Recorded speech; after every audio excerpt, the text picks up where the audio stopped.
All right, we're going to go ahead and get started.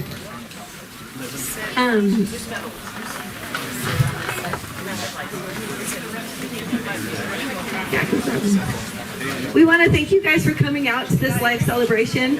Our dad did not want a funeral. He didn't want people crying about him.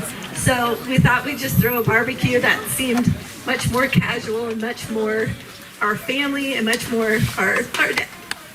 So thank you all for coming. My mom especially wants you guys. She wanted to make sure that to let you guys know she's super grateful that everybody came, and especially for all those who also have helped with all the things. I think one of the things that's great about this is there's so many people from different parts of our lives. It's like a childhood reunion and a family reunion and a neighborhood reunion and all the things, and we're so grateful for everybody to be here, and the paper mill. Like, there's just so many different facets of my dad's life, and cowboy friends and fishing friends, and he had so many parts to him. Sports, all the things, and we're so grateful that everybody is here. We are going to go ahead and get started.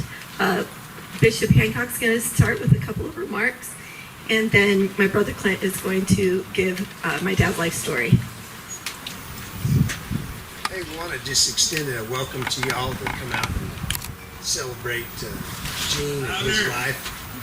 And can you hear that? Take that off there. Anyway, I'm kind of a transplant to Heber. I've only been here about 30 years, but I've lived right across the creek from Gene and Kathy and their family. Known some of their kids and went to high school with some of them, but I wanted to just share a couple little thoughts I had of Gene Webster. Every morning I usually walk around the block, and when I come right here to these garbage cans, every morning I look at that wood pile and think, dadgum, I want that wood pile. Gene Webster liked to cut firewood, and he liked to spend time out in the woods, and he liked to go with his friends and mess with cows with Larry and Rodney, and about wore out a four-wheeler out there checking gates for these guys south of town, and really enjoyed that. I also enjoyed my conversations with Gene. He was a philosopher, and he read 1 million books, and probably one of the smartest guys around that you never know. He really was a philosopher, and he always liked to kind of quiz you on things and talk about that. But one of my thoughts about Gene is that there's an old saying that we've heard around a little bit called lift where you stand. And everybody's got a different walk of life and a different way of doing things, and we can accomplish great things where we lift where we stand. And Gene Webster was one of those kind of guys that, whether it was at the paper mill or with his friends or his family, he was able to accomplish a lot of things and do hard things, and he lifted where he stand. And I'm grateful to my association with Gene and getting to know him and serving as his bishop in this ward and in this neighborhood. And I love and appreciate these good people. I'll turn the time back over to Jill. For those who don't know me, I am Clint. I'm the oldest son. So I've been called Cody a few times already this morning. So I am Clint. That is Cody. Yeah, you look at him. He's enjoying it. Thank you. Anyway. Dad always used to say, you know, you go to funerals and you hear people, all you hear is the good stuff. Well, you don't ever hear the bad stuff. Hear the questionable stuff. So he asked for it. Dad, you got it. Okay, so we're going to have a little fun with the life story. And if anybody looks at me, yes, I am Gene. Is that loud enough to him? Is it loud enough in the back? Can you hear me? Okay, cool. I might look like him. Little sister is him, if you've ever talked to him. So, and as I explain this, some of you know, both of us will say, yeah, okay. He came from very humble beginnings, very humble beginnings. My grandparents, he was born in northern Arkansas, a place called Mark Tree. Lived in a tent for first 4 years of his life. Dirt floors in a tent. Family was from a logging family, both sides. My great-great-grandfather, Webster, owned sawmills, and our great-grandfather owned sawmills and whatnot. My grandfather was a saw filer and ran the saw machines in the sawmill. So, but things happen, the Great Depression happens, and Dad was born in 38, still the Great Depression going on. They lived in a tent for 4 years until they moved to Southern Illinois. Grandpa still lived still worked in the sawmill industry, in the lumber industry. They moved to Olin when he was about 4 years old. When he was about 5, 6 years old, he always told me his love of horses was kind of born then. Okay, he used to go out to a farmer's field and try and throw a rope around the horse's neck. So his love of horses, that's this lifestyle a lot of us live here, was born in him very young. Okay, he had a best friend. We call him Uncle Jess, same age as him. Growing up, they say one boy has a brain, two boys have half a brain. A lot of us, I got some childhood friends over here, they know exactly what we're talking about. We did some stupid shit. So, anyway, I don't know how some of us are still here. Cody included, so anyway. But they used to go hunting. That's where his love of hunting was. They'd grab a shotgun, go out in the woods, because they lived in very, very rural Southern Illinois. They could grab a shotgun, go one off in the woods, hunt rabbits, hunt squirrel, and they did that a lot. Speaking of the half a brain with two boys, my dad, here comes some of the fun stuff. My dad shot my Uncle Jess twice with the shotgun calls. Not intentionally, but he got peppered a little bit. One time he had they found a hornet's nest. So what did Dad do? Well, Dad was faster than Jess, so he shot the hornet's nest. Took off. Jess got stung. Here we are. So the shenanigans also started very early on. 10, 12-year-old boys with shotguns out in the woods. Hey, surprised they're both still there. So he played baseball, a little bit of basketball, mainly baseball through school. Loved playing baseball.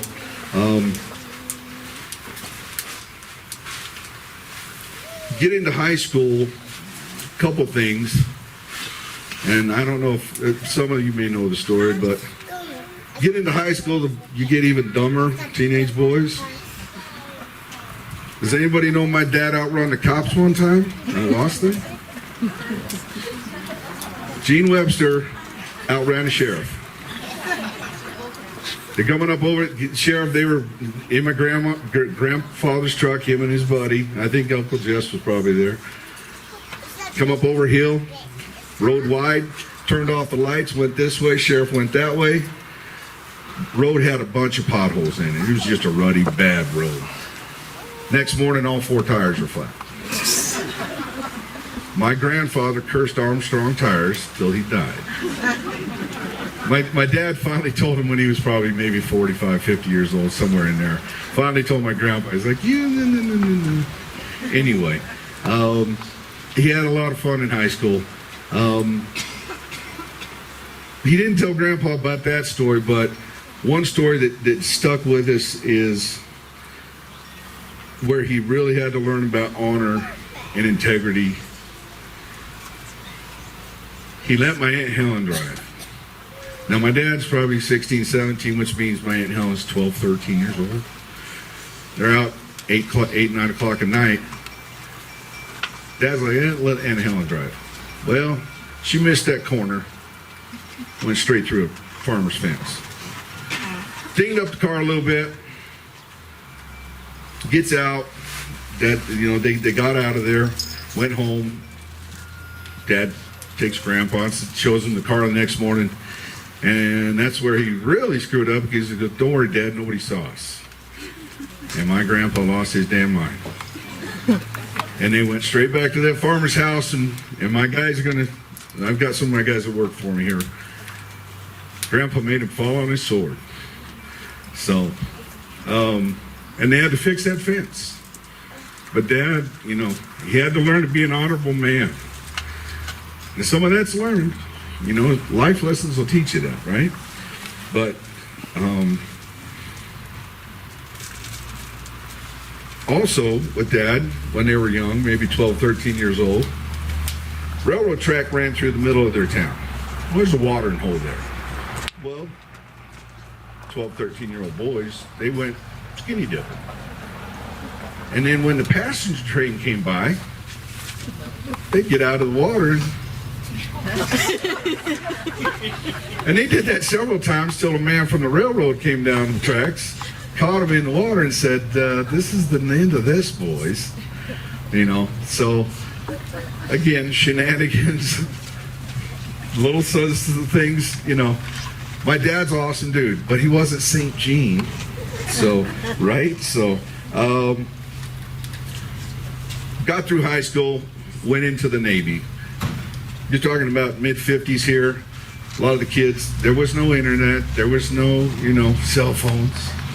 You wanted to see something, you had to travel there to see it. And he wanted to get out of that little town to see the world. So he joined the Navy, served his country, got out, and loved being at sea. Loved being at sea. He just wanted to see the world. He did that from 56, 69. And I don't know if all of you look, but if you see his naval uniform up there, I don't know how he fit in that thing. I don't. So Mom said he was, what, maybe 120 pounds when he was in the Navy, something like that? Yeah. Can you imagine my dad that skinny with 120 pounds? Crazy. But came back, worked for Caterpillar, drove a truck for a while, went to Southern Illinois University, and he actually wanted to be an English teacher. So, and if you've seen his writing, a lot of him, like Monty said, philosophizing, a lot of knowledge. And he loved imparting and helping everybody with all kinds of things, just coaching, teaching, mentoring, you know, being a surrogate dad or whatever. That was Dad. So, but he wanted to be a teacher. Uncle Buddy and Aunt Ruth Reinhardt lived out here. Again, that's part of that logging family. My grandmother was a Reinhardt. Some of you remember Buddy Reinhardt. You know James Reinhardt. You know Justin Reinhardt, Justin and Tony, right? Those are my cousins. But he moved out here to live with Aunt Ruth and Uncle Buddy. That was 62-ish, 61. Came out here and did that. Lived with them about 4 months, got on with the paper mill. Started there in roughly 62 or so. If any of you remember Aunt Ruth, some of the older crowd, she was a Spitfire. Well, Dad, and again, more good stories of Dad. Dad had a DUI. What? Dad had a DUI. Pulled out of the OK Corral bar in Holbrook, Arizona. Sheriff's waiting for him. He had to call Aunt Ruth from the Navajo County Jail. Aunt Ruth came in there cursing everybody's lineage. Cursing the sheriffs, cursing my dad. I'm sure that car ride back to Heber for my dad was absolutely painful with Aunt Ruth. She was a Spitfire, but yeah, Dad, he spent a night in jail. So started the paper mill, met Mom. Story with Mom before they ever started dating and whatnot. They were talking, and of course Dad probably said something, she said something back. So how they were married for 58 years, he blew cigar smoke in her face. I don't know. If I did that to a girl, I wouldn't date you. No way. I wouldn't expect him to date me, but apparently they did. So they just celebrated before he passed their 58th wedding anniversary. Correct, Mom? Yep. So.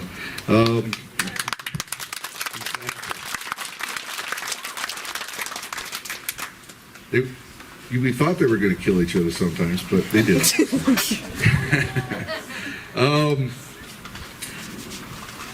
When he started dating Mom, and I'm hearing some of these stories too, so, and later on, please tell us your stories, because we love hearing these, because we're hearing a lot of stories for the first time. It's great. So when we open up the mic, please come up here and do it.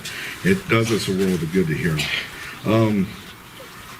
Mom and Dad got kicked out of a church dance for doing the twist.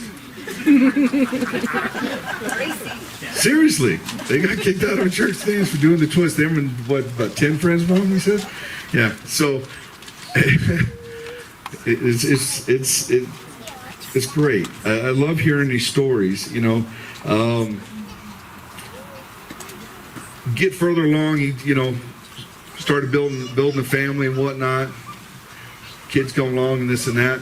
He actually built this house in 1973. Had a lot of help, but never built a house in his life.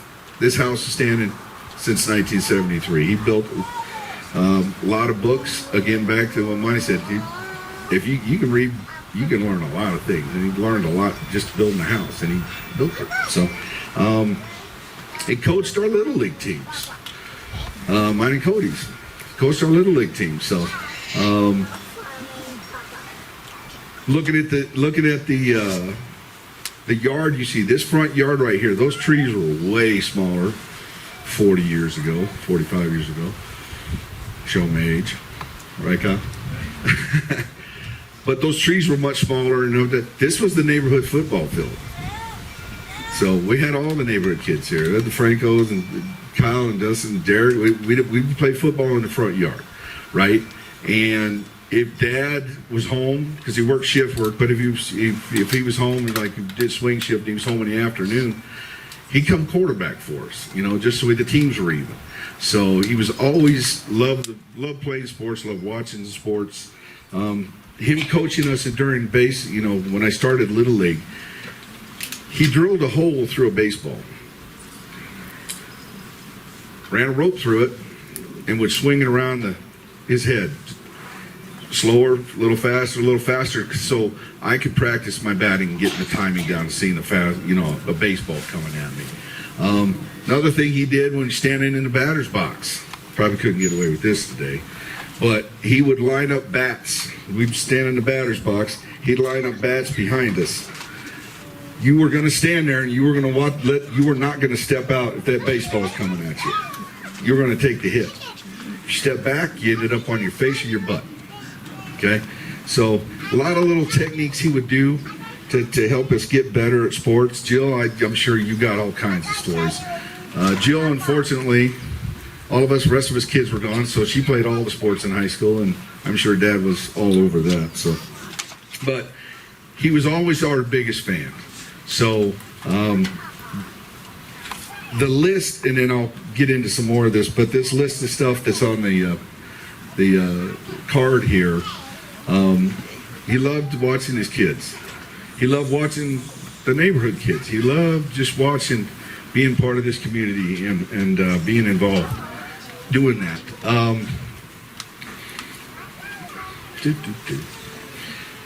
He really always stressed with us that you will have manners, you will act with integrity, you'll be honest, you'll have class. Mom, I don't want to exclude Mom because she reinforced a lot of this and drove some of this, but Dad kind of forced it home. Just even as simple things as manners, table manners. We used to have a regular kitchen table, two on each side, one on each end. Mom and Dad sat at the end. Michelle and myself, my older sister, had the pleasure of sitting on either side of Dad. Don't stick your elbow on the table because Dad's fork was going to be in your elbow. Okay? Some of my nieces have found that out the hard way as well. So, but it was simple things like that. And it wasn't a little, So, you know, just have manners, have class. He really, especially with Cody and myself, that you would be gentlemen, okay? We were walking into Fiesta Mall one time, and I'm probably 8, so he's 6, maybe a little bit older than that. and it was windy that day.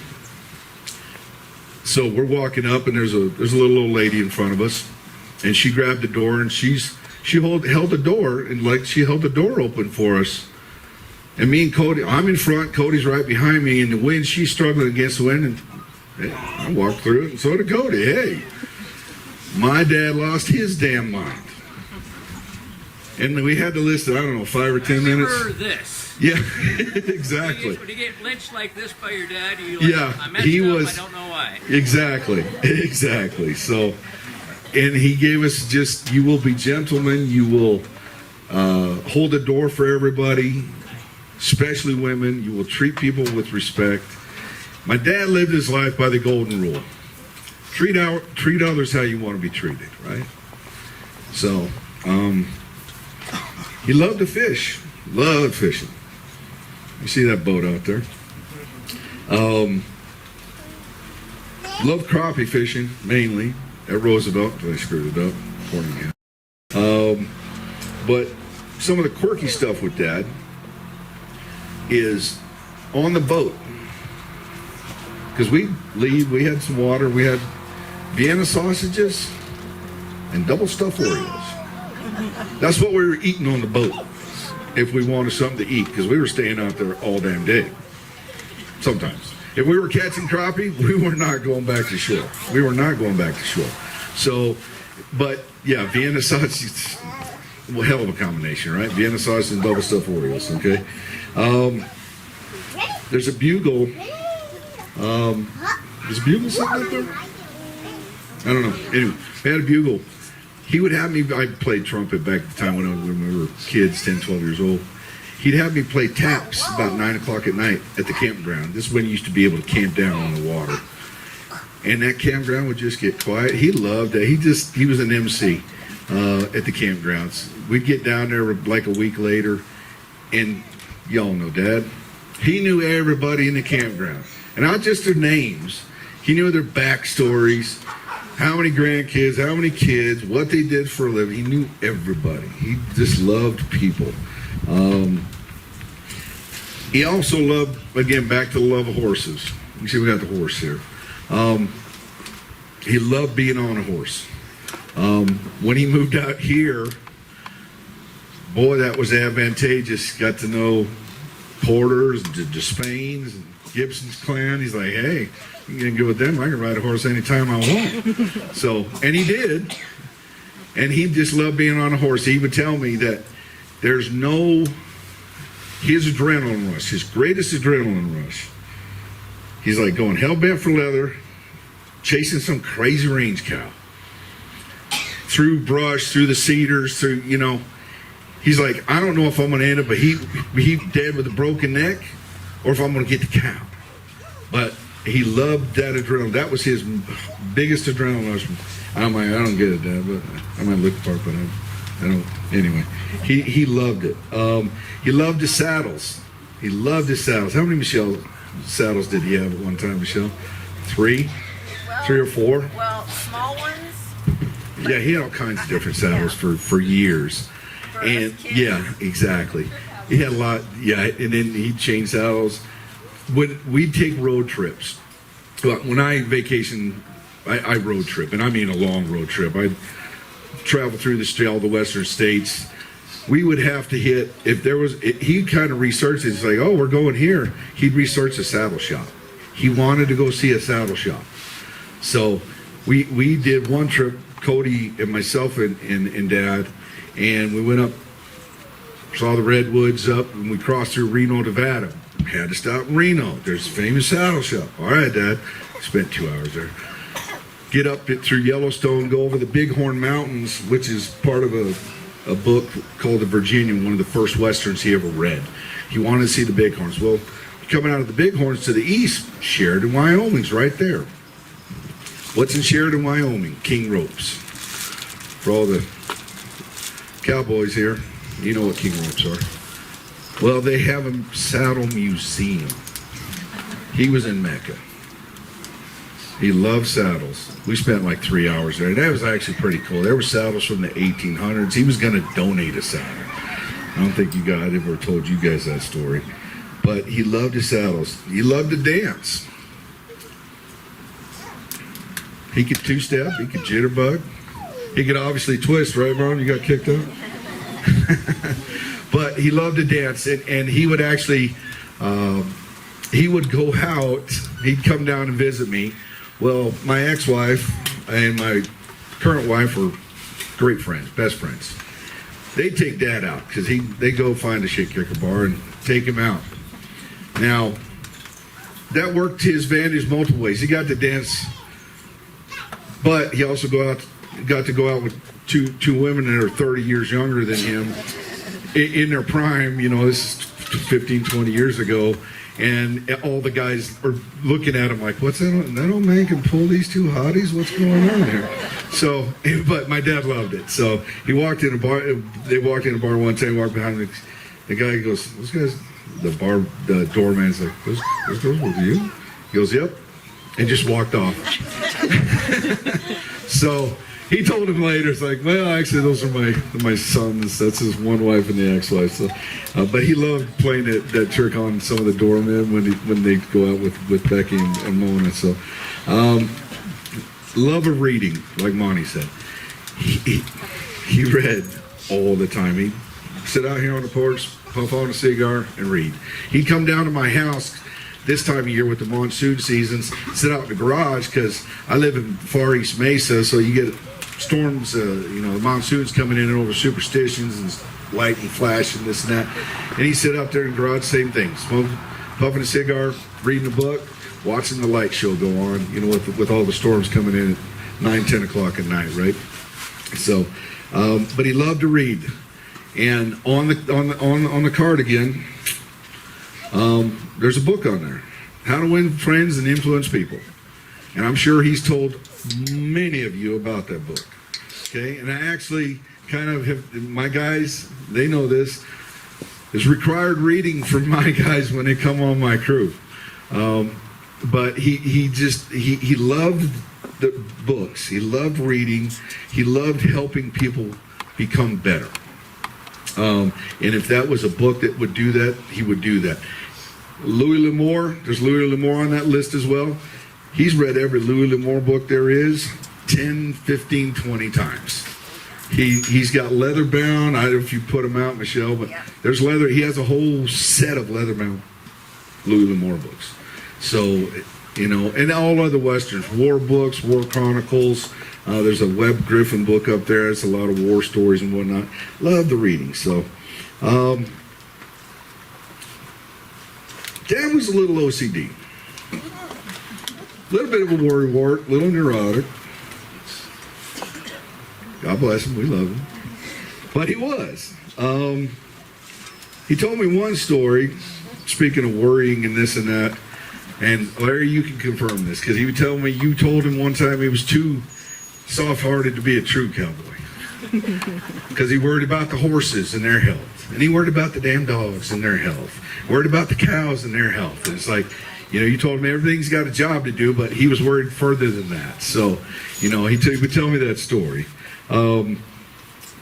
He'd give us some long-winded lectures when we were kids, Monty got to hear the philosophizing. We had to be subjected to the philosophizing when we were kids, Monty. Just saying. It was good. And some of these guys, too, they're sitting here right there laughing because they know. They heard it.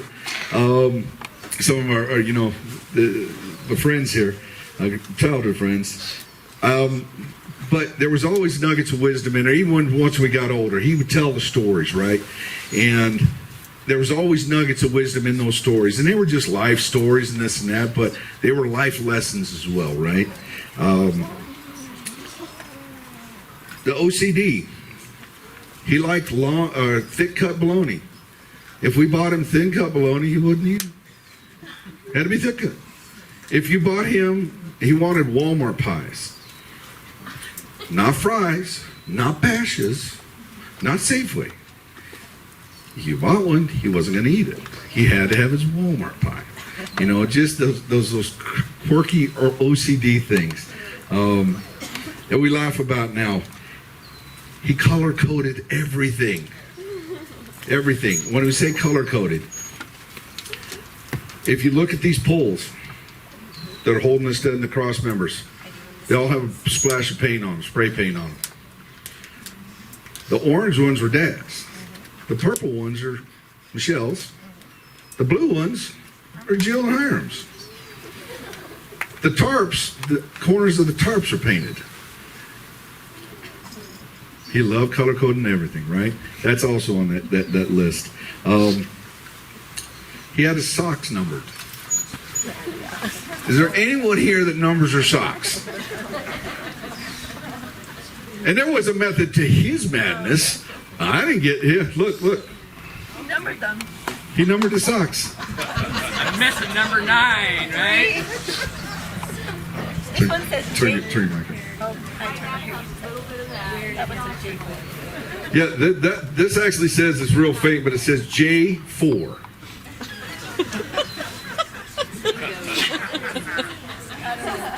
I love my dad. He asked for this. He asked for this. He wanted to be roasted. Here we are. Yes. Oh, yeah, this is his book. It says back on there for the guys in the back can't see it. I love that man.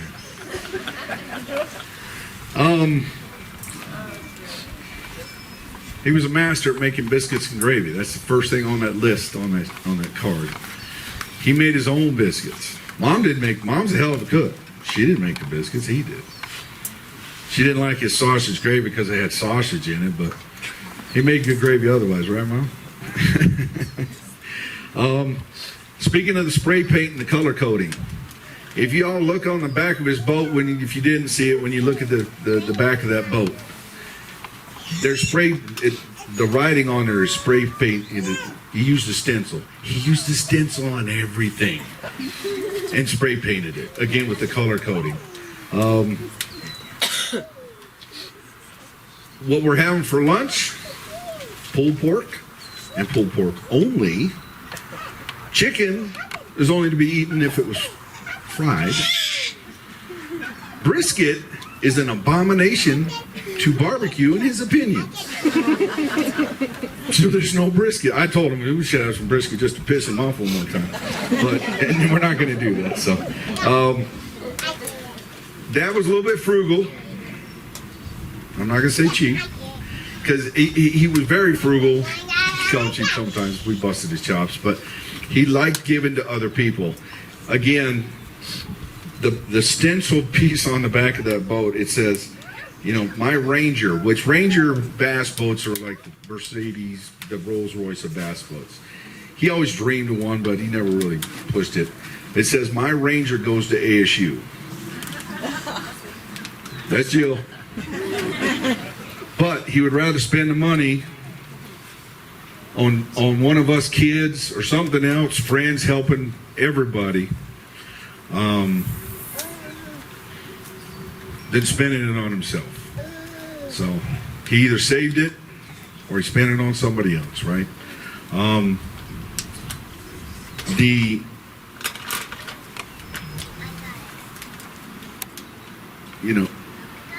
The measure of a man is how you act when no one's looking. And I can say my dad passed that test. And I'm going to close with this. There's a quote.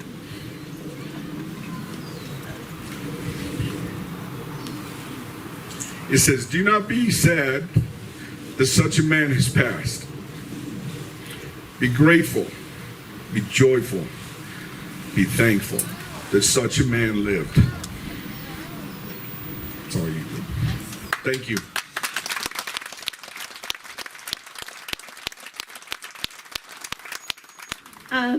Thank you, Clint. You did such a good job, and we're super grateful for all the research and all the stuff that he did. First off, I want anybody who ever took a phone call from my dad and just listened to raise your hand. Could we give a round of applause for all of these people? My dad would talk and talk, and we're just so grateful that you guys would listen and listen. I gotta get my glasses out for this. my dad, we used to just mess around with him, and he always, we are very sarcastic, and he'd say, "You smart ass," and I'd say, "You don't train us to be one," and be mad that we're good at it. So for his obituary, Clint wrote a very lovely obituary with all these very nice things, like he said, because he's just nice and good. And then he sent it to me to just edit and check it. And in the meantime, I just spent time Googling funny obituaries. So then I kind of got my hand on it. So I'm going to read you what I wrote. They made me say Alec, but that's not what I wrote originally. So I'm going to read it as I originally wrote it. Gene Webster. The chief smartass, Gene Webster, passed away on July 26, 2024 at the age of 85. Not clever enough to write his own obituary, Gene is now in the hands of the deputy smartasses who are vying for the title. Starting out barefoot in Arkansas, Gene went on to squirrel hunting and mischief rousing with his best friend Uncle Jess in Olin, Illinois. Itching for adventure, Gene joined the U.S. Navy, traveled the world, then jumped ship before any wars, honorably. He tried college a bit, but math got the best of him, so he switched his aim. The love of horses and open country brought him out to Heber, Arizona in the early 60s when he still had hair. Gene got a job at the paper mill and married Kathy, and up until the day of his passing, they were verbally poking each other just to get a rise. And if you know my parents, that's exactly like how it was. His midlife was filled with telling fibs around the campfire at Roosevelt Lake with Bob Cotney, attending ball games of his kids, and accidentally ruining his lawn. Damn night crawlers. If you're walking on the lawn, you notice it's bumpy. He retired from the mill, bald and deaf. Then he spent time with his other true loves, a horse, cows, and a dog named Boozer. Grandkids will remember Grandpa Cowboy for his long-winded lectures and bribes to read How to Win Friends and Influence People. His kids, Michelle, Clint, Cody, and Jill, continue the legacy of wit and charm that made Gene such a legend. His wife, Kathy, of 58 years, said she will miss him, quote, more than I thought I would. And those who want to memorialize Gene, please fix the gizzard shad problem at Roosevelt Lake that, in his words, ruined the lake.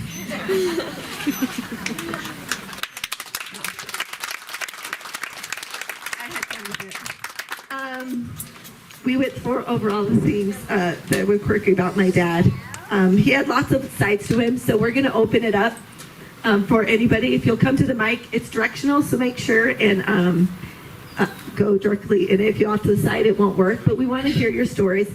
Not everybody loves coming up and getting in front of the mic. We understand that. If you are not a mic person, just grab me or my mom or any of the kids later during lunch and come tell us your stories. But for those who are comfortable and want to come up and share a story or a memory or a saying or a quote of my dad's, please, we welcome you to come up and share that. I'm going to give you a couple of parameters. Remember, his grandkids are in the audience. They are mostly adults, but just remember that. As far as language goes, just keep it to the same as what I heard in the boat when I'd go fishing with my dad, which would be within the realms of shit, damn, hell, and if a fish got away, son of a bitch. And then you can also use the term that is my mom's most favorite term of endearment, that she would whisper in the tones that he couldn't hear. You jackass. Please share your stories. I'm going to see what time we're at. And when you come up, tell us how you know Gene, what your connection is to him. We got started a little bit later, so we're going to spend the next 20 minutes, so around noon or 12:05, if we have more stories, we can extend it a little bit. But please come and share your stories and just tell us, the things that made my dad so great. He was a very interesting and fun man, so come on up. Okay. Okay, so I'm Michelle. I'm the oldest. So I'm going to tell the fishing story. So the boys always got to take the boat out at 16 years old and didn't have to come back. So my story is, Jill and I went out on the boat. We got to go by ourselves. And the lake was really high and there was a lot of debris. And so he said when we went out, be careful. Do not, make sure you have, where you have to go. Make sure you don't run over any logs or any branches or anything. So Jill and I go fishing, and let me preface it. Dad would go fishing and he'd catch fish over here. Oh, wait, we're catching fish here, but let's go over here and see if we can catch some fish.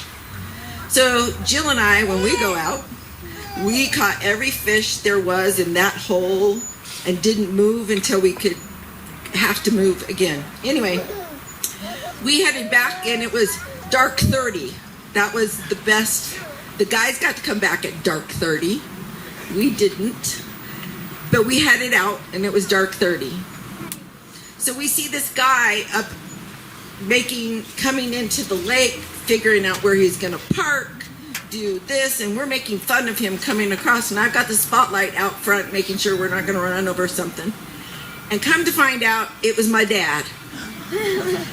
Trying to figure out where we were. Should we go out and find them? I don't know how we're gonna find them. This is the only boat we have. We got our butt chewed. I was gonna say ass chewed. All right. Yeah, chewed that we were mothers. And kids cannot be without their mothers, but they can do without their dads. So that's my story.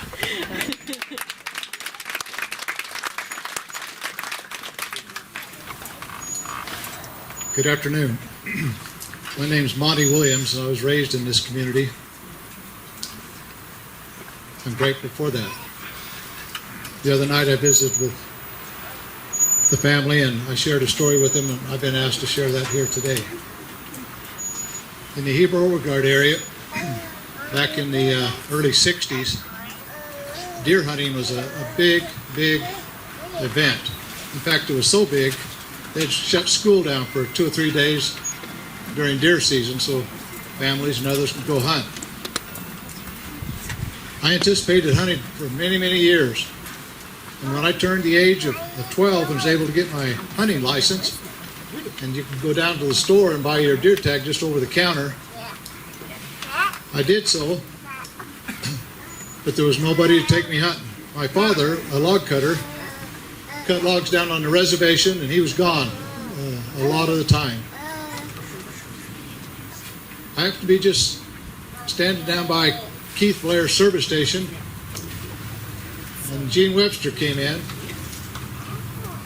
and I told him that I'd got a deer tag, but I couldn't go hunting. He says, well, let's go hunting. He loaded me up, and we went out and we hunted for about 3 days. We didn't get a deer, but I'll never forget the kindness and the help he gave me as a young boy to go out and deer hunt. From that day on, Gene Webster was a man I looked up to. He was also a man that I time with, helping him with different things.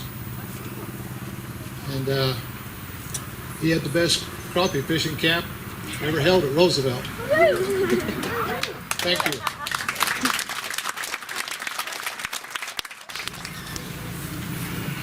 Hi everybody, it's good to see everybody. It's good to be back home. My name's Kyle Beecroft, and I grew up, I used to be able to throw a rock to hit my house from here, so real close. Better there. But yeah, it was a wonderful place to grow up. There were so many men and women that I grew up with, that we grew up under here in this community. Monty Williams was one that was just up here. But there's just so many people that affected our lives and made us the people that we are today. Gene Webster was one of those men. And I played a lot of football games right here on this yard.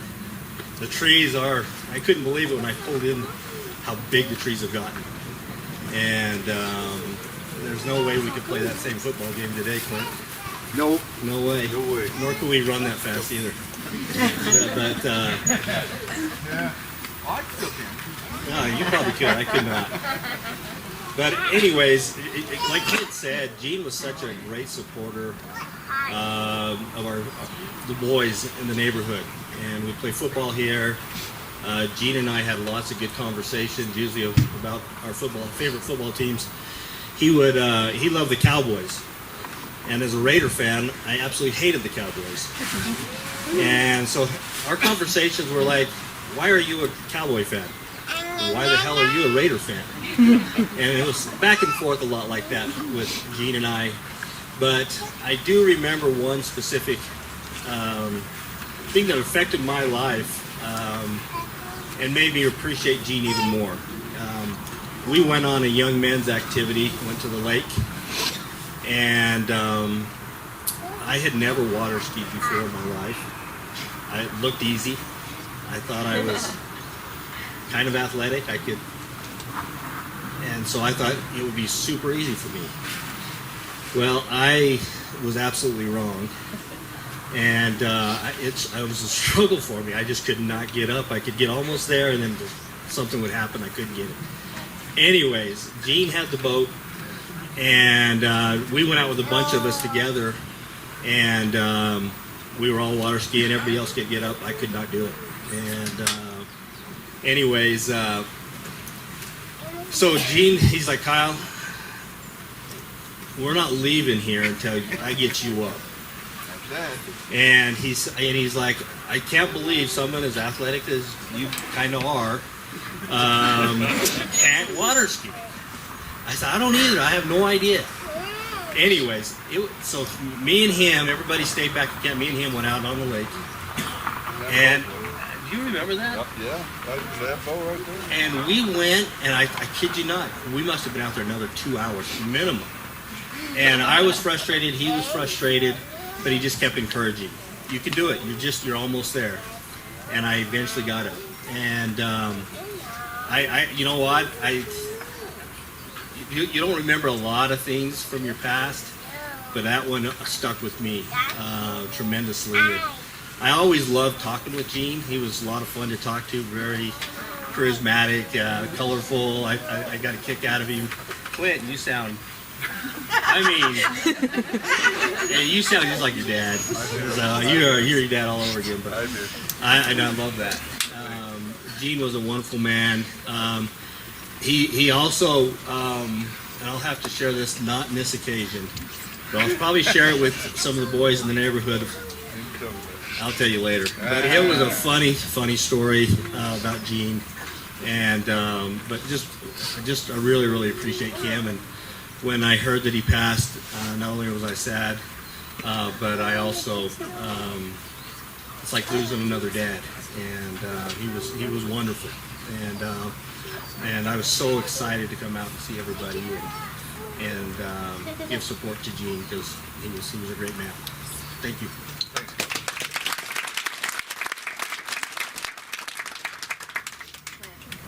I'm Devon Nelson, used to be Devon Porter, Wayne and Ruby Porter's daughter. And Uncle Gene was just always Uncle Gene. Not related to us at all, but I think for most of us in my family, Uncle Gene was probably the closest uncle we ever had. He would take us, and he was always on cattle drives with us, and even when we were small, we knew that our dad trusted Uncle Gene because we would divide off and Dad would send us somebody up this canyon or that canyon, and Uncle Gene would take one of us kids. And I remember one time riding with him, making a comment about the cows jumping on each other and why didn't they walk by themselves. And Uncle Gene gave me this little look and said, "I need to talk to your dad." And I realized that I was very naive and I just made a comment. But Uncle Gene then took off and rode around. He wasn't about to tell me the facts of life. I had to learn it from my dad. Uncle Gene left me by myself a ways away after that. And it was a comical thing and something that he always used to tease me about. Oh, and when I had my first son, he said, a comment to that effect, "Looks like you learned the facts of life." Uncle Gene has always been very important to us. Aunt Kathy has always been important to us. I babysat most of their kids growing up. loved the family. My parents loved the family. My dad would say that Uncle Gene was probably one of his best friends. And he would, I am sure, was one of the first ones to welcome him when he passed. And we love your family. Thank you.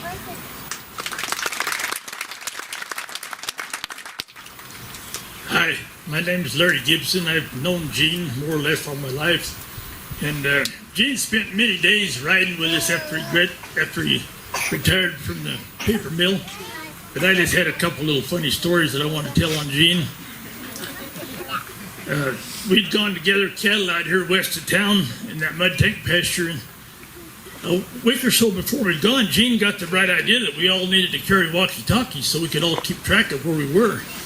So That's Dad. we were kind of hesitant about it, but we all finally agreed, well, we'll take these walkie-talkies. We got up there headed toward Wyrick Tank. Gene was supposed to go to the tank and wait for us there, and the rest of us were coming around different sides. We were going to gather cattle into there. Well, we got most of the way to the tank, and we heard Gene on his walkie-talkie saying, "Hey, I'm here at Wyrick Tank, and I've got 20 cows, and they're kind of wanting to trot off." He said, "I'm going to head south with them." So we said, "Well, that's fine. Run them on up there toward the fence. Maybe you can get a hold of them." So just a short while later, Gene called back and he said, "Hey, I'm headed west, and I've only got 15 cows. Some of them got away." "Well, that's all right. There's a fence off to the west of you, too. Just take them that way." So we were kind of hurrying towards him. And a short while later, he called back and said, "Hey, I'm headed north, and I've got 3 cows left." So I said, "Well, just try to hold on to them. We're trying to catch up with you." And then just a short while later, he finally called back on his walkie-talkie and said, "Hey, I'm sorry, but I'm headed back to the east, back toward the pickup, and I don't have any cows left." We got a big laugh out of that. But Gene spent many days with us, and he was good help. But those kind of silly cows in that brush, he had a little tough time with them. And then he finally got himself a dog that he named Boozer, and he was a much better help after that. That dog could gather more cows than Gene did. But we were driving some cows up there one day, and Gene was kind of in the drags there, and one of those cows lined old Boozer up and kicked him right on the nose, and that dog flipped upside down and was quivering. And I thought Gene was going to fall off his horse. He loved that dog so much. And I finally rode up there to Gene and said, "Hey, if you'll just leave that dog alone for a little while, he'll wake back up." But Gene was beside himself to save that dog. It's the worry. Yeah, he's neurotic, absolutely. And then one other little short story. We had some cows in an alleyway down there at Richards. We were sorting. Well, there was one big old red horn cow that for some reason took a disliking to Gene. She was kind of a Brayford cow with big horns that stuck out the front. Well, she took after Gene's horse. And I'm running behind Gene saying, "Run, Gene, run. She's about to catch you." She was hooking back and forth and just about to catch up with Gene. And he's whipping his horse trying to get out of there, and he's saying, "I can't go any faster. I can't go." And that cow was just inches behind him. But finally we decided, well, we can't have this. That cow's taking a disliking to Gene. So we roped the cow. We're going to cut her horns off. And we looked and looked and looked and couldn't find a saw anywhere. So we got the old girl down on the ground. The one thing we could think of, I got a .44 Magnum in the pickup. I'll just shoot her horns off. So we held the cow down on one side, and I shot this horn off. Then we flopped her over, and we shot her other horn off, and took some rocks and broke her horns off, and turned her loose. And she'd still come after Gene, but she still thought she had horns. And she'd hook back and forth, but she couldn't get close enough to get him. We gave him a hard time about that for a long time. Gene's old .44 Mag cow. But, Gene was a good person, a good friend. He was out there many, many days at 4 o'clock in the morning with us, till 8 or 10 at night. And he just loved it. He told me many times that was the highlight of his later years, was getting to go cowboy with all of us. So we really appreciated him. He was a fine man and a good friend, and we'll all miss him greatly.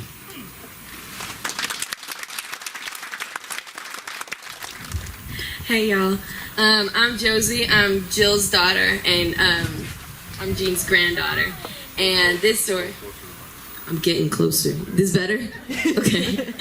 I always loved hearing all of like his boat stories, so I'm gonna share my favorite one with you guys. I was about like this big. I was so little. I was gotta be like 5 or something. I was old enough to talk. That's a big part of the story. I woke up as soon as the sun hit the sky. I was up. We were all on the lake.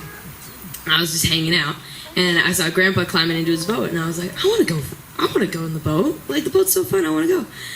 So I walk up, and I'm like, Grandpa, take me in the boat. And so he does. He grabs me, sits me down, and he goes, okay, Josie, but we got to be quiet because fish have ears. And I was like, no, they don't.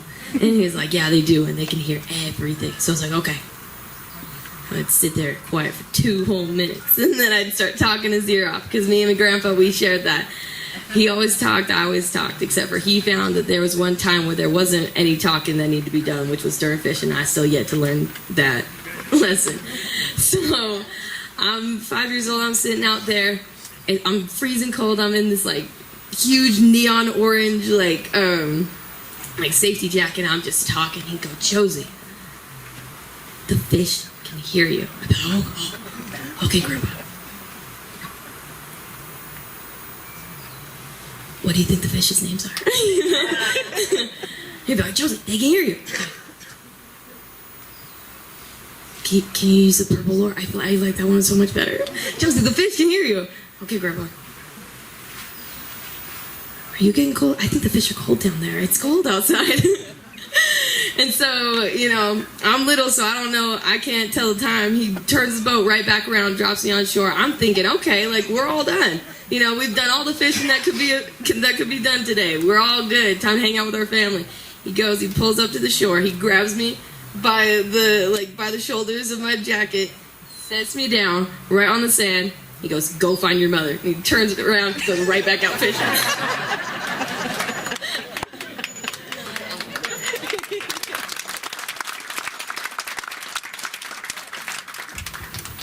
I just got a real quick story. I'm Eric Hughes, and I'm pretty positive that I am Gene Webster's favorite Mo Young Mustang of all time. And a lot of you, or some of you probably know, but I played football, and I was a running back, and I loved to run into people because I wasn't very fast. And Gene loved the fact that I would run hard and I wouldn't quit. Well, my senior year, I was running hard down the sideline and I got hit, but I stayed in bounds. And then I got hit and I got my ankle broken. And I didn't get to play the rest of the season. And Gene come up to me later after I was out for the season, and he said, if you had just gone out of bounds, you'd still be playing.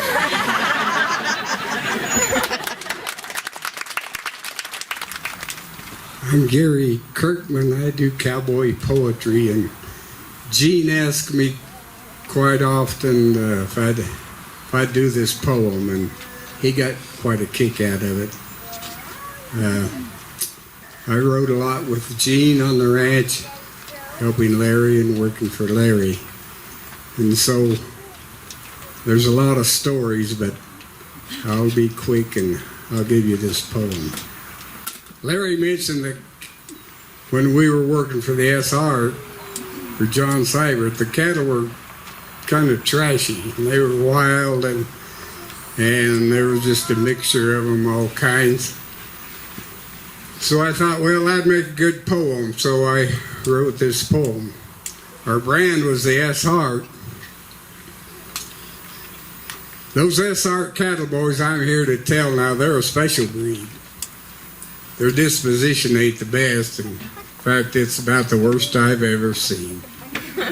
There's probably Longhorn in the bunch, a Brahma cow or two, Hereford, Angus, Charolais, just to name a few. The mixer's just a wonder, ain't no rhyme or reason.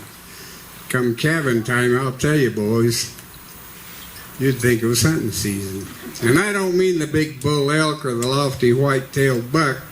It's cowboy scalps those cows were after, and they don't trust the luck. They'll hunt you down, sniff you out like a bear on an old deer kill, then charge you with a ball and beller. This be making out your will. We were gathering up a little bunch the other day, me and Gene, when over in the thicket the brush started moving. I turned and said to him, Gene, you might think that's a deer in the brush, or maybe a little bird retreat. But I'll tell you the truth, that's an S-heart cow hunting some cowboy meat. About then, here she comes, a-roaring out of the trees, slobbering and bawling like a rabid wolf. I was getting a little weak in the knees. She made a hard run at Gene and his horse, waving those razor horns, and he lit into cussing the whole bovine race, starting with when she was born. I said, Gene, I'm a little surprised. You're a regular Lindquist, I'll allow. I didn't realize there's so many ways to describe the ancestry of a cow. There's one thing, though, that puzzles me some as I listen to her colorful remarks. So why in the world did Noah ever let her kind on the ark? Well, Gene, I said, she's upset, seems to me. Let's just head on back to the ranch and find more pleasant company. So we hit a high lope and back we went to the home corral, to a little safer environment without wild cows on the prowl. So if you think you're a sure enough cowboy and want to play the part, just come to Arizona and get a job on the old S-heart. Chuck is fair, just cowboy style, lots of biscuits, bacon, and beans. Plenty of chili to heat you up and put some courage in your jeans. Because we never know when it's our time to cross the other side. We never know but what today will be our last long ride. So boys and girls, just live the best you can without too much guilt or sin. Because the real hell starts when you go down below and have to face those cows again. Thank you.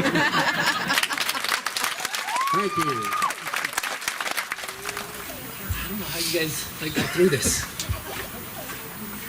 I'm Hiram Candlin.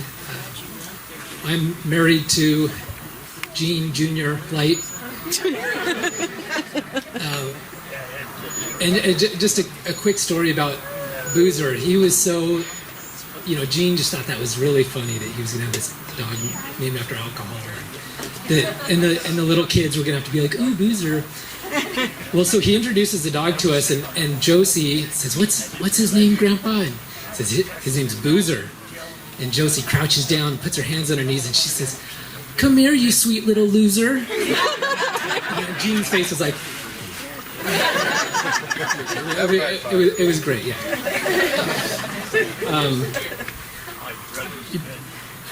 Coming into the family, there were lots of things that I had to kind of acclimate to. With Gene, he was so picky. I couldn't fold my my tarps the way I wanted to fold them. They had to be folded. He has this system of thirds, and if I was doing drywall, I had to feather the mud out. He had this thing. So there was a lot of that was hard, but he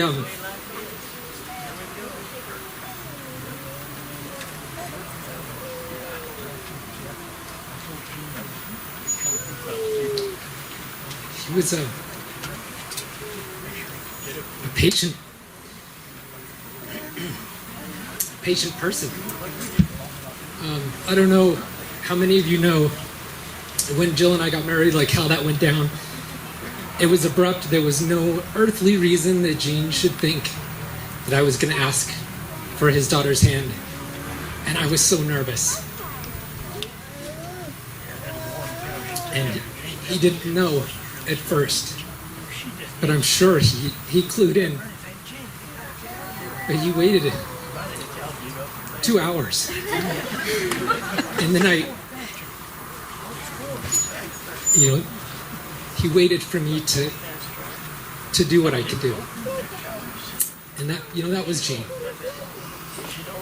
He was patient. We love him and are glad to have had him with us.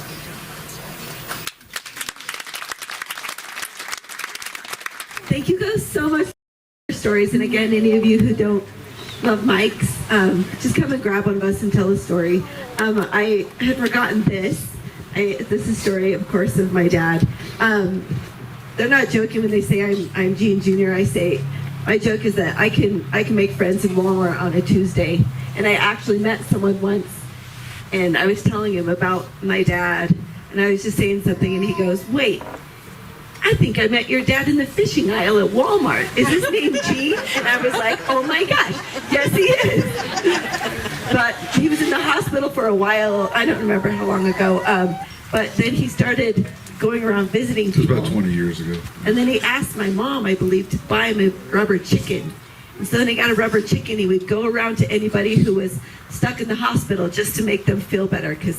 And he would just carry it around. He just thought it was funny. And you'll see it. He had people sign it. I think when he left, it was like all the nurses and possibly some of the patients. And so it's just another one of my dad's quirky things that he did that we wanted to share with you. I've got a couple more things. Just Okay. So, like with the fishing, you know, you've heard some fishing stories and whatnot. He had a tradition. Hiram found this out. Steve, the grandkids, both my wives. The first fish you caught in the boat, you kissed it. And I mean, that's not a metaphor. You literally put your lips on the fish. Because it was bad luck if you didn't. And you were not going fishing with him again if you didn't. It was an implied threat. He never kind of said it, but it was implied. So, yeah, I had to tell that fishing story with it and whatnot. So, Steve, you sure you don't want to tell that story? Come on, brother. That's the best story. It's the best story. It's a little... we're all adults here, most of us. The little kids, they will remember it anyway, but I'll let him do it. My name is Steve Daly. I'm married to Michelle, the oldest. And a lot of my favorite memories are fishing with Gene Webster. We were out, I think it might have been a crappie tournament or something like that, but the things weren't happening, so he started going into his bag of tricks and he was pulling lures out. He said, "This one's good," and boy, this one's good. He said, "This is my favorite. This is a crawdad crankbait, and they're the best." And he set that thing down. And then he went on about something else and something else, and he sat down in his fishing chair, and he looked at me and he goes, "What did I do with that crawdad plug?" "I don't know." And he leaned forward, and it was in that chair. And so he hooked the chair, and it hooked his privates. And he was stuck. And he stood there and he looked at me and he's like, "Are you going to help me?" And I said, "I think you're going to die." Because I said, "There are people here fishing next to us. If anyone of them got a camera, I'm not having that on my conscience." One other is we were fishing the Tonto end for crappie, and the water was up high and the salt cedars had grown up. And we were moving in and out of the salt cedars, and we're fishing, and we're catching a few fish, but not many. And I could hear him back there coughing and sneezing, which he often did with his handkerchief that he always carried with him. And he was blowing his nose, and finally I said, "Are you okay?" He goes, "I think we need to go back to shore." And I looked back at him, his face was swole up, his eyes were almost closed. I guess he had an allergy or something. It scared me to death. I think we traveled as fast as that boat would go to get back to shore. But when I first met Gene, I was dating his daughter, and we come up here, and I don't think he was sure about me. Like most fathers, he probably thought, nobody's good enough for my girl. Sorry. But when we got married, he shook my hand and he said, "Welcome to the family, son." And not another day did I not feel like one of his sons. And I appreciate him for that. I'll miss him. Thank you. Okay, now our brother Cody's going to give some final remarks, and then after that, Ron Carter's going to give us a prayer and a blessing on the food. Hello all. This thing on.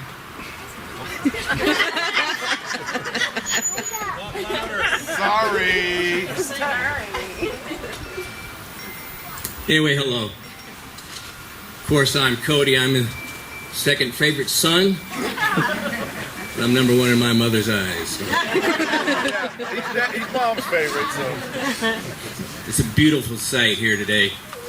All these familiar faces, loved ones, from the childhood, to my family, all my cousins. It's wonderful for you all to be here. Pay respect to my father. I am proud to be my father's son.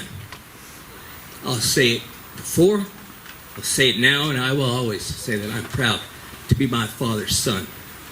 He's a good man, great friend. He instilled a lot of things into us as children. Clint mentioned it about being a gentleman. I remember being strung up by my neck and walked outside. He didn't yell at us. He didn't have to. We got the talking. But when that guy's looking you straight in the eye and he's talking to you, you listen. And ever since then, me and Clint have been trying to open the door for anybody we can get to. And saying, hello, young lady. I always call him the young lady. Please, thank you. Please and thank you. Yes or no, sir? Yes. One thing about my father, he loved his family. But there was some twinkle in his eye when it come to his granddaughters. He'd do anything for granddaughters. Took Brianna and Kaylee to Raven horse shows. That was the delight. And Chelsea. Excuse me. Excuse me. He couldn't wait to go to the Arabian horse shows, and I'm sure he taught you everything you ever needed to not know about horses in general and Arabians. And I'm so glad that you got that opportunity. Loved going to Josie's soccer games. He'd drive down the valley, get there at 8 o'clock in the morning, watch you play, drive back home. That was the best part of his whole week. He'd do it on a daily basis on the weekends, I think, right? But yeah, my dad loved being a cowboy, and like Clint said, he told me a story about wait till the farmer to go away over the hill, and he'd get on that horse and he'd ride it around. Didn't matter what horse. He even rode big draft horses. Didn't care. He was as happy as on a horse. One thing you don't know about my dad, you know he's a reader, especially about horses. You can call him a cowboy, but it's horseman, the one he took pride in. All these cowboys will let you know that Gene Webster probably knew more about horses than anybody ever knew. He dreamed. He's called himself a dreamer. That's his words, not mine. And I was like, you're a dreamer? What do you mean a dreamer? I thought my dad's head was in the clouds. But he explained it to me. It was about the horse and about the reading. You know, the old Western movies, there's always a cowboy riding off in the sunset. And all those Louis L'Amour books, it was always riding off in the sunset. And he always dreamed to be that. So today, I'm going to give him that opportunity.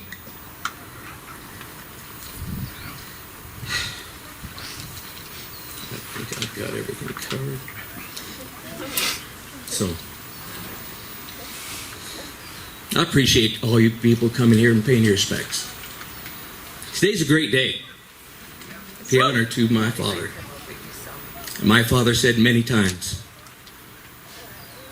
to not cry for him because he's dead.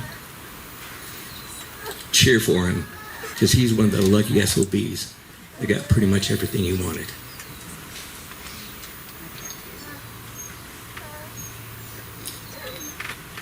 I'm wearing the boots my dad gave me. I'm wearing his chaps. And with pride, I wear his hat. So remember, don't cry. Cheer.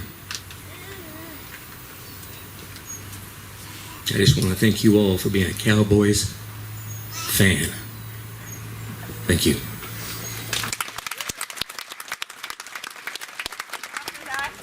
Please stay as long as you want. We're going to be here all day. There's going to be food in the back. And then we're also doing a raffle of all the funny things with my dad. So you could win a pack of batteries. Yeah, you can say that in the mic. This is one with the mic. I know, it's all right. I don't know what we screwed everything up right Yeah, at the very right last. At least we made it this far. So. Our Father in heaven, we are grateful this day for the opportunity of being here at Gene and Kathy's to reminisce, to hear these wonderful stories of a great man. All of us here have many stories and thoughts and memories of Gene, and we are grateful for that. We're grateful for his life. We're grateful for all he's done for each one of us. All of us know that he's touched our lives, and we're grateful that he's been a part of our lives. We're grateful for our Savior Jesus Christ and his atonement and his resurrection, which gives us the opportunity to see Gene again and be with him and share memories again. Father, grateful for the family, and pray thy blessings be with Gene, with Kathy and her kids and all the family. That comfort them, strengthen them. Pray that they'll be able to remember the things that have gone on today and throughout Gene's life, that will comfort them and strengthen them. And pray thy blessings be with them. Father, grateful for the food that has been prepared. And pray thy blessings be upon this food, that it might nourish and strengthen our bodies. And do this in the name of Jesus Christ. Amen.